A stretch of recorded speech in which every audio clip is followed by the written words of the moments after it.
आप सभी को नमस्कार। आज हम जो है आप लोगों को ब्लड के बारे में बताएंगे।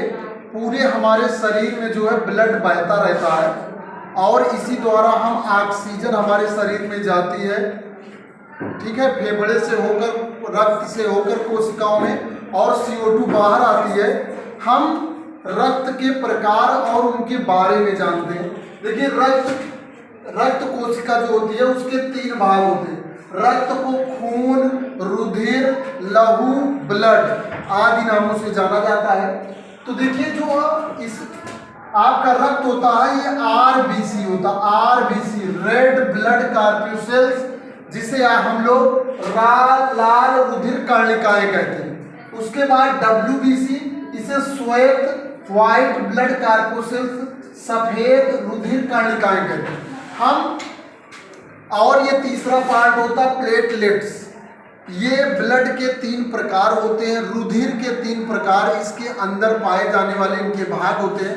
हम इन तीनों के कार्य के बारे में जानते हैं कि इनका कार्य क्या है।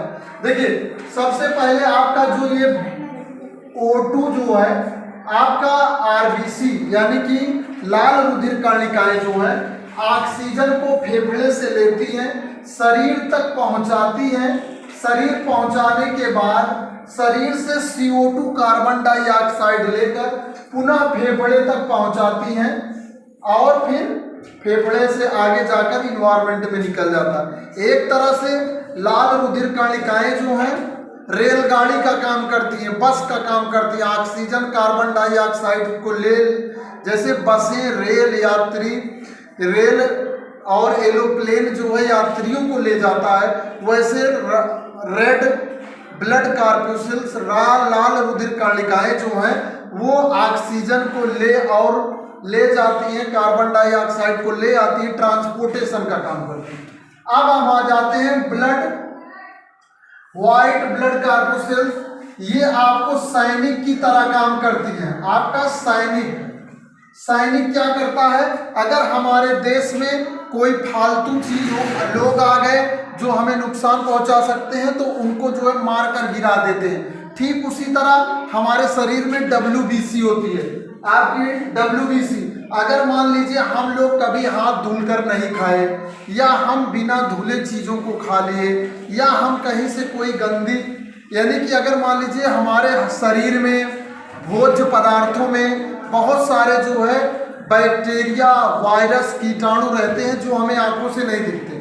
अगर वो हम खा लिए तो मान लीजिए ये बैक्टीरिया हमारे शरीर में चला गया, ये शरीर में चला गया तो तुरंत जो है उस बैक्टीरिया की सूचना WBC को पहुंच जाती है, सफेद रुधिर कणिकाओं को, और वो अपने पूरे सैनिक को लेकर आती हैं और इस बाहरी कीटाणु को पटक पटक के मारती हैं, और इतना पटक पटक के मारती है कि वो मर जाता है।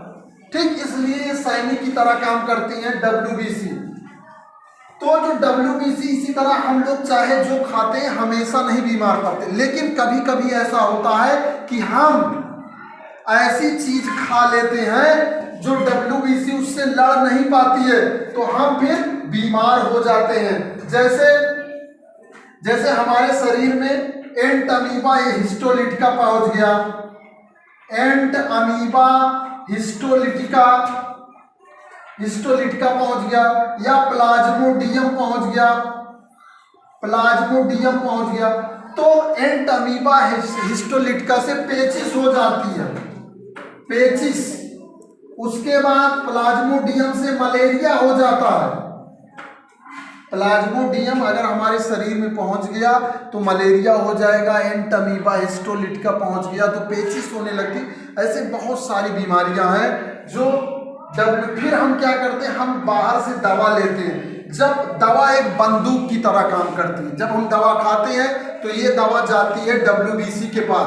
WBC बंदूक की तरह अपने अंदर फिट करता है दवाई को और ले जाकर बीमारी के कीटाणुओं को धाए, ठीक है, वो गोली से मार देते हैं और फिर हम धीरे धीरे सही होने लगते हैं।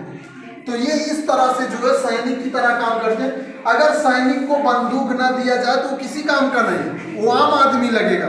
इसीलिए इसी तरह WBC के पास भी जो है ऐसी बंदूकें होती हैं जिस पे दवाई के रखकर बीमारियों को गोली से मारते हैं। अब अगला आपका प्लेटलेट्स अगर आप कमी, जैसे अगर आपको टाइफाइड है तो प्लेटलेट्स कम हो जाएगी, डेंगू हो रहा है प्लेटलेट्स कम हो जाएगी, चिकनगुनिया हो रहा है कम हो जाएगी, कोई बुखार आ गया कम हो जाएगी। ये प्लेटलेट्स 1.5 लाख से 4.5 लाख तक हमारे शरीर में रहती है, जो ठीक है 1.5 लाख से कम होता है तो हमें बुखार आ जाता है, और यदि 10,000 से कम होती है 5,000 2,000 तब आदमी मर भी जाता है, ऐसी भी स्थिति आती है। तो ये तीनों प्रकार हुए हमारे ब्लड के, और इन तीनों की हमने आपको उपयोग के बारे में बताया, इनका क्या क्या उपयोग है, इनको बच्चे याद रखेंगे। आप लोग जो है खाने पीने पर ध्यान देंगे, ठीक है? yes, जिससे कि आप लोग जो है आपके अंदर खून की मात्रा बनी रहे और आपके सैनिक वैनिक एकदम मेंटेन रहे लड़ाई के लिए बंदूक लेकर। इस वीडियो में इतना ही, धन्यवाद।